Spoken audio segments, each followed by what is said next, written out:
الله وبركاته.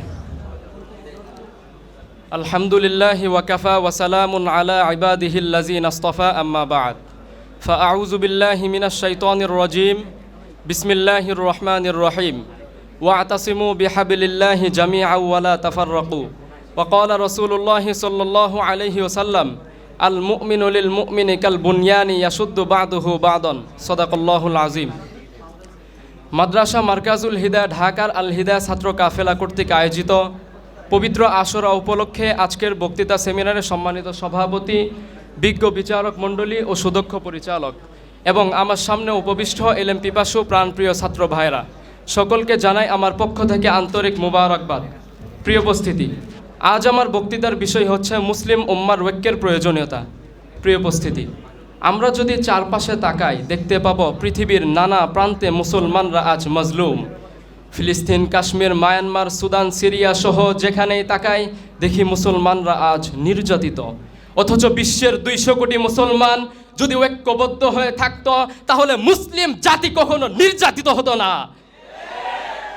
অথচ বিশ্বের 200 কোটি মুসলমান যদি ঐক্যবদ্ধ হয়ে থাকতো তাহলে মুসলিম জাতি কখনো নির্যাতিত হতো না।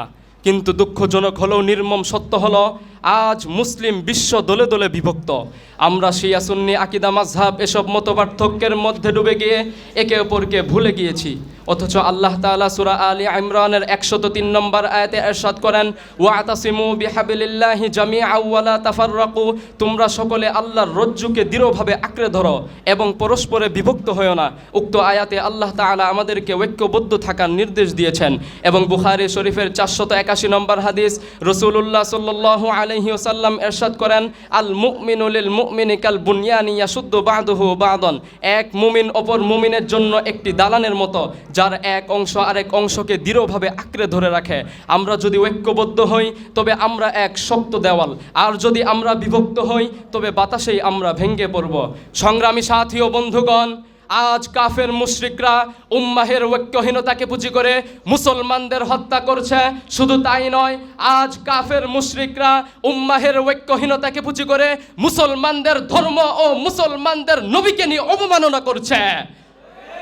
মুসলিম উম্মাহ ঐক্য না থাকলে না ঈমান রক্ষা হবে, না ইসলাম টিকে থাকবে, না মুসলিম উম্মাহ বিশ্বের সামনে মাথা উঁচু করে দাঁড়াতে পারবে। সুতরাং শুনে রাখো হে উম্মাহের ঘুমন্ত সন্তানগণ, আর কতদিন বিভক্ত থাকবে? আর কতকাল শিয়া সুন্নি আকীদা মাযহাব এসব মতপার্থক্যের মধ্যে ডুবে থাকবে? স্পষ্ট ভাষায় শুনে রাখো, টেকনাফ থেকে তেতুলিয়া, মক্কা থেকে মরক্কো, ইন্দোনেশিয়া থেকে ইস্তাম্বুল, যত মুসলমান এই দুনিয়ার বুকে আছে সবাই এক উম্মাহ, সবাই এক দেহ, গোটা বিশ্বের মুসলিম সবাই এক হৃদয়।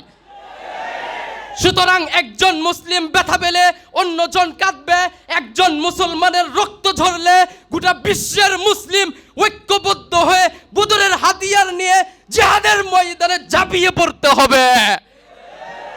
সংগ্রামী সাথী ও বন্ধুগণ, আজকের এই মঞ্চ থেকে গোটা বিশ্বের মুসলিমকে জানিয়ে দিতে চাই, যদি মুসলমানদের ঈমান আমল হেফাজত করার জন্য, যদি মুসলমানদের প্রথম কিবলা আল আকসাকে মুক্ত করার জন্য, যদি বিশ্বের নির্যাতিত মুসলমানদেরকে জুলুমের হাত থেকে বাঁচানোর জন্য যদি রক্ত দেওয়ার প্রয়োজন হয় রক্ত দিতে হবে, যদি মাল দেওয়ার প্রয়োজন হয় মাল দিতে হবে, যদি জীবন দেওয়ার প্রয়োজন হয় জীবন দিতে হবে।